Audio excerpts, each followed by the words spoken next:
Alors ce que vous avez sous les yeux, personne n'a pu le voir avant vous. Nous avons en effet les traces principalement du passage de deux archevêques à deux époques. La première époque, c'est le début du XIVe siècle, avec comme archevêque de Narbonne Bernard de Fargue, qui n'est autre que le neveu du pape Clément V. Bernard de Fargue a apporté de grandes transformations dans cette salle. C'est à lui que nous devons par exemple les peintures murales dont pas mal de vestiges sont encore présents, et aussi une salle dans laquelle le plancher n'était pas à la hauteur du plancher que vous voyez là, qui a été surbaissé, mais dont le niveau nous est donné par l'archevêque que vous avez face à vous et qui arrive, lui, de ses appartements particuliers. Cette salle, qui fait 20 mètres de long sur 8 mètres 40 de large, était déjà un lieu prestigieux, puisque nous savons qu'il a pu servir à une séance des États généraux du Languedoc en 1430. L'autre étape dans la transformation de la salle date du XVe siècle, vient du passage de deux archevêques qui se sont succédés sur le trône épiscopal entre 1436 et 1460, Jean et Louis d'Harcourt. Avec eux, ces lieux ont subi de grosses transformations. C'est Jean d'Harcourt qui a passé commande du plafond que vous avez sous les yeux. C'est Jean d'Harcourt qui a décidé de camoufler les peintures de Bernard de Fargue sous un badigeon qui existe encore sur le mur nord, à travers lequel vous pouvez deviner la présence, malgré tout, en transparence, des peintures de Bernard de Fargue. Mais Jean d'Harcourt n'est pas resté là dans les transformations du lieu.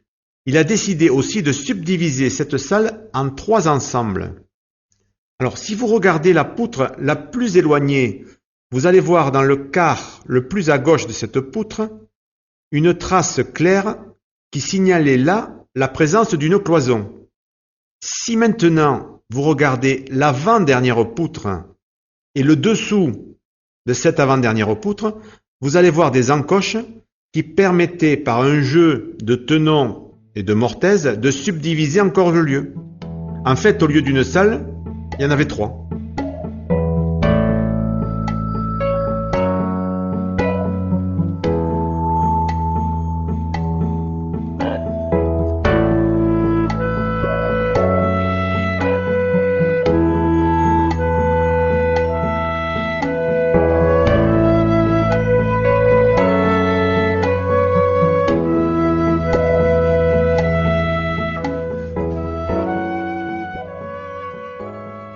Alors il y avait le corridor dans lequel s'engage l'archevêque, il y avait près de la cheminée une salle de taille relativement modeste qui très certainement servait d'usage quotidien quand il n'y avait pas de visiteurs de marque et dont on perçoit les limites avec les traces de noir de fumée sur les poutres.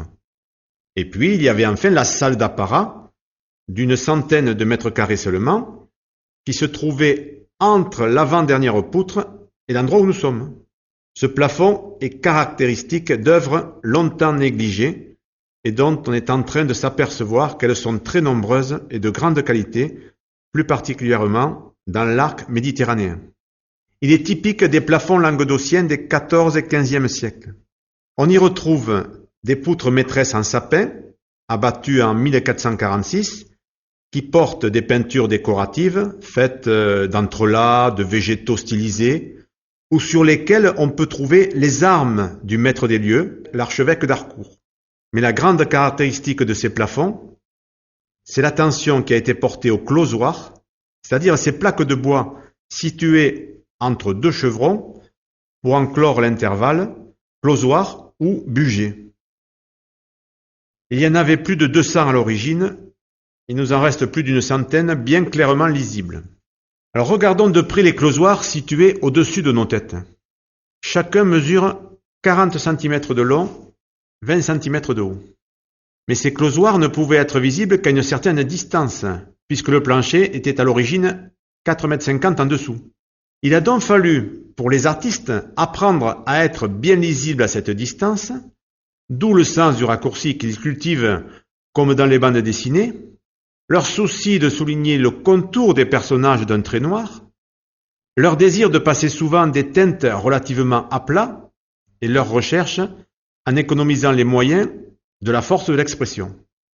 vous remarquerez que ces peintures, qui n'ont connu aucune restauration, ont conservé des teintes d'une vivacité surprenante à travers le temps. Elles ont dû être effectuées en 1450. La diversité des thèmes abordés surprend le visiteur.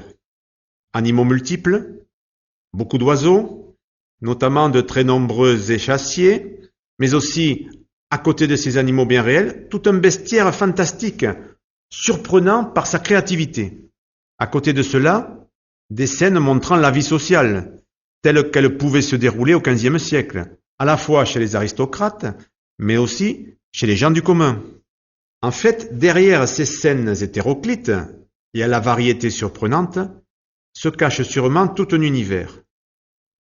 L'univers propre à un ecclésiastique de haut rang au XVe siècle.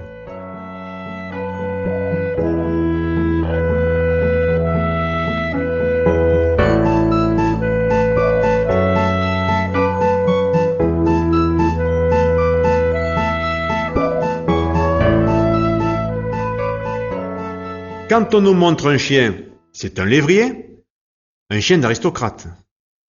Quand on nous montre un oiseau, c'est souvent un échassier.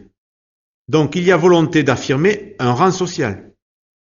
De cette volonté relève aussi la volonté de consacrer les closoirs de toute une poutre aux armes du chapitre de Narbonne et des Harcourt. Ce n'est pas n'importe qui peut être archevêque de Narbonne. Nous avons vu que Bernard de Fargue était le neveu du pape. Louis d'Harcourt va célébrer la messe mortuaire du roi Charles VII. Ce sont donc de très grands personnages. Et ces personnages éprouvent là le besoin d'affirmer leur rang. S'expliquent donc les multiples scènes d'amour courtois, de chasse, qui peuvent surprendre de la part d'un archevêque qui ne doit pas chasser et qui n'est pas le mieux placé pour évoquer l'amour courtois, a priori. Mais il n'y a pas que cela. Il y a aussi, à côté de toutes ces scènes aristocratiques, d'autres scènes qui montrent que nous sommes en présence d'un ecclésiastique en plein XVe siècle, dont nous savons que l'inquiétude religieuse était omniprésente. C'est ainsi que, méfions-nous, notre regard d'habitant du XXIe siècle peut nous égarer et nous faire passer à côté de choses essentielles. Nous avons devant nous une scène qui est très explicite. Une dame allongée, nue, la main sur son sexe. Évidemment, tout cela semble très évocateur de la conduite qui a pu être la sienne. On voit bien qu'elle est là pour représenter la luxure. Elle est dans une pose qu'on peut juger lascive de la part d'un archevêque. Elle peut surprendre, mais regardez bien les gueules très menaçantes qui la cernent. L'une est prête à engloutir sa tête, et l'autre, ses membres inférieurs. Regardez bien. Ces gueules-là sont celles du Léviathan. C'est l'enfer. Donc, il n'y a pas que ce discours d'un maître des lieux désireux d'affirmer son rang social. Même si les scènes explicitement religieuses semblent très rares, il y a à côté de cela un discours moral omniprésent. Nous passions à côté parce que nous sommes loin de ces préoccupations, mais nous ne le voyons pas. Regardons par exemple la poutre que nous avons coutume d'appeler la poutre des danseurs. C'est l'avant-dernière. Sa construction est très symétrique. C'est celle qui nous est le plus accessible. Bon, regardez bien. Au centre, des musiciens, tambour, cornemuse. De part et d'autre de ces musiciens, un même couple de danseurs se retrouve dans des figures de danse différentes, mais au fur et à mesure que l'on s'éloigne de la partie centrale, on se trouve face à des scènes de plus en plus surprenantes. Encadrant ces couples de danseurs, 4 de chaque côté, un fou, qui regardé se trouve dans une attitude très particulière. Visiblement, il est là pour faire entendre son rire sarcastique et un brin inquiétant. On le retrouve à gauche et à droite. Il encadre les danseurs. On voit bien qu'on est en train de basculer vers autre chose. Nous avions une scène plus ou moins de fête galante, et puis là, brutalement, un brin d'inquiétude est en train de se glisser. Mais allons plus loin, vers les extrémités de la poutre. Et là, nous basculons totalement dans un monde fantastique. Un mammifère à bec d'oiseau. Un oiseau à tête d'humanoïde. Beaucoup de ces animaux fantastiques que l'on retrouve sur le plafond sont ainsi faits. Une tête d'humain montée sur un corps d'animal.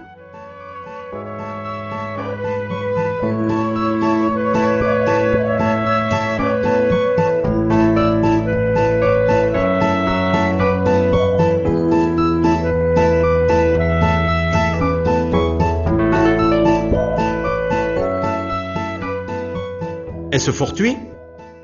Peut-être pas. N'y a-t-il pas là un discours moral facile à comprendre? N'est-on pas en train de nous suggérer que certains humains, finalement, se conduisent comme des bêtes?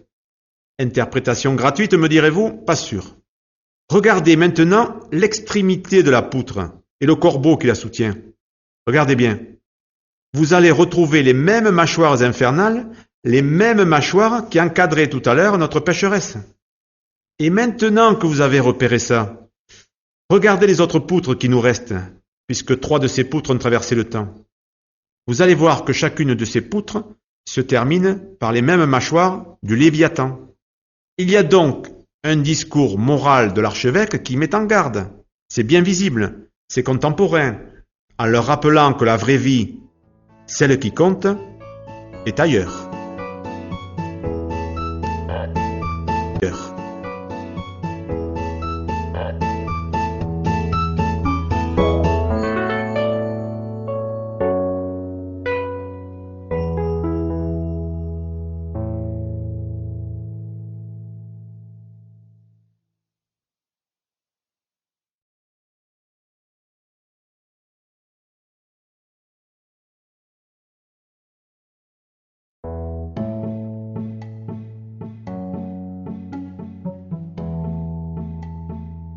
What you're looking at now is something no one could see up to a little while ago. Here are proofs that at least 2 archbishops stayed here at 2 different times in history. The first one is the beginning of the 14th century, with the Archbishop of Narbonne, Bernard de Fargue, who was no less than Pope Clement V's nephew. Bernard de Fargue brought many adjustments to this room. For instance, he was responsible for the wall paintings, which are still partly visible. Also, this room's floor was higher than the one you're standing on now, which was lowered later on, but the former level is indicated by the Archbishop facing you and who's coming from his private chambers. This room, which is 20 meters long and 8.4 meters wide, was undoubtedly a prestigious place at the time, for we know that in 1430 it held a session of the Languedoc États Généraux, where representatives from every religious and civil authorities discussed the general state of affairs of the region. Major works occurred again in this room in the 15th century, with the visits of 2 archbishops, Jean and Louis d'Harcourt, who were successively heads of the episcopal throne from 1436 to 1460. With them, these premises underwent profound transformations. Jean d'Harcourt commissioned the ceiling you can see above your head. He was the one who decided to cover Bernard de Fargue's paintings with a coat of emulsion which still exists on the north wall, and through it you can glimpse parts of the original paintings. But Jean d'Harcourt did more. He also decided to split this room in 3 parts. If you look at the last beam on the far side, you can see on the left-hand side of that beam a lighter shade indicating where a partition used to stand. Now, if you look at the second last beam, underneath it you can spot several notches where a series of tenons and mortices used to hold further partitions. In fact, instead of 1 room, you had 3.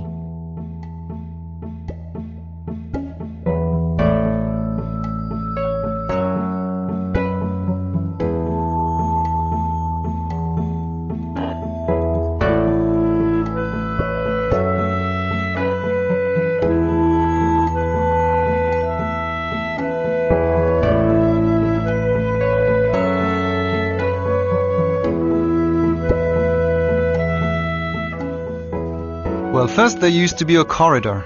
The Archbishop is stepping into it now. Near the fireplace there was a pretty small room which was possibly used on a daily basis when there was no distinguished visitor. You can spot its layout thanks to the traces left by the black smoke on the beams. And finally there was the stateroom, about 100 square meters only, which went from the second last beam to the spot where we are now. The ceiling is a perfect example of those many long-neglected works that people are slowly uncovering everywhere, and which are of the highest quality, and this is especially true of the Mediterranean regions. It is typical of the 14th and 15th century ceilings in Languedoc. The master beams are from pine trees cut down in 1446. They display decorative paintings with interlaced designs, stylized plants, and you may also spot the Archbishop d'Harcourt's coat of arms. But the main feature of these ceilings is the quality of the closoir seals, those wooden plates lodged between two rafters up there. Originally, there were over 200 of them. Over 100 have survived, and they're easy to examine.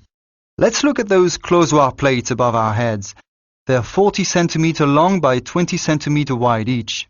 But these could only be seen from a far distance, as the floor used to be 4.5 meters lower. Therefore, the artists had to find tricks so that people could make out their subjects. That's how they used graphic shortcuts like those you find in comic strips. They outlined the figures with thick black lines. They played with contrasts, with simple lines and a great attention to face expressions. You'll notice that these paintings haven't been restored, and yet through all those centuries, they've kept surprisingly bright hues. They were probably made around 1450. And the diversity of themes is quite surprising. Diverse animals, many birds, and in particular numerous wading birds. But also, apart from all these real animals, there's a whole imaginary bestiary of a striking creativity here. Now, there's also a number of scenes showing the social life of the 15th century, both in the aristocratic class and among the common people. In fact, one feels that the whole universe is concealed behind these surprisingly varied scenes and subjects. It's the personal worldview of a 15th century high-ranking clergyman.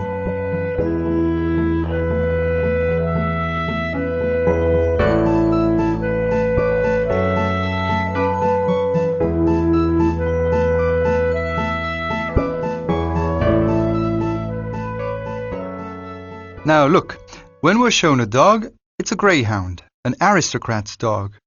When we're shown a bird, it's often a wading bird. So the assertion of a social rank seems clear here. Likewise, the assertion to devote the closoir seals of a whole beam to the coat of arms of the Narbonne chapter and the d'Harcourts. Not everyone could become Archbishop of Narbonne. As we've seen, Bernard de Fargue was the Pope's nephew. Louis d'Harcourt, he celebrated Charles VII's funerary mass, so these were important characters. And here these characters display their need to assert their rank. That would explain the numerous courtly love or hunting scenes, which may be a surprise coming from an archbishop who's not supposed to hunt and who's not necessarily the most qualified person to evoke courtly love. But that's not all. Beside all these aristocratic scenes, there are others showing how we are indeed dealing here with a clergyman living in the 15th century, a time when religious dread was great. Now, we should be wary. That's how our 21st century outlook may mislead us and make us bypass essential things. Now, we're looking at a very explicit scene here. A woman is lying naked with her hand upon her sex. It's very clear as to how she's been behaving, right? She definitely embodies lust. She is in a position that a clergyman may see as suggestive. It may be unexpected, but look at the very menacing heads surrounding her. One seems ready to swallow her head and the other her legs. Now look at these heads closely. They are those of the Leviathans. This is hell. So this is not just a statement from a master who wished to assert his social rank. Even though the explicitly religious scenes seem very few here, there's also an omnipresent moral message, it seems to me. People would generally pass by, unaware, because these preoccupations are so remote from our life. They just don't see it. But for instance, let's look at the beam that is generally called the dancer's beam. It's the second last one. It is designed symmetrically. It may be the most accessible to us. If you look closely, in the center are the musicians with drums and bagpipes. On each side, the same dancing couple is pictured in different dance moves, but the further you go from the center, the more surprising the scenes become. Now, framing these dancing couples, 4 on each side, you can see the fool. He displays a very peculiar attitude. Apparently he's here to demonstrate his sarcastic and slightly frightening laugh. He's there on the left and on the right, framing the dancers. This is definitely veering into something else entirely. At first, this seemed more or less like a gallant festivity, and then Quite suddenly, an element of dread is seeping in with the fool. But let's look at the extremities of the beam. Here we're dealing with a world of total fantasy. A mammal with a bird's beak, a bird with a humanoid head. Many of the fantasy animals pictured on the ceiling, they bear the same features, a human head on top of an animal body.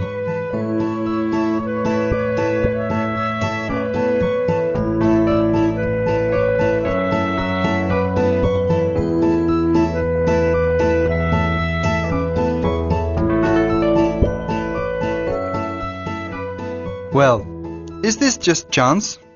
Maybe not. Isn't there a pretty clear moral stance here? Are we not being told that certain human beings eventually behave like beasts? You may object that this interpretation is unfounded. Well, maybe not. Now look at the beam's right extremity and at the crow holding it. Look closely. You'll spot the same hellish jaws as those that enclose the lustful woman. Now that you've spotted this, look at the other two beams that have survived. You'll see that each beam's extremities bear the same Leviathan jaws. Therefore, the Archbishop was making a moral statement, and it's clear that he was giving his contemporaries a warning, reminding them that the true life, the one that holds any worth, was not on this earth.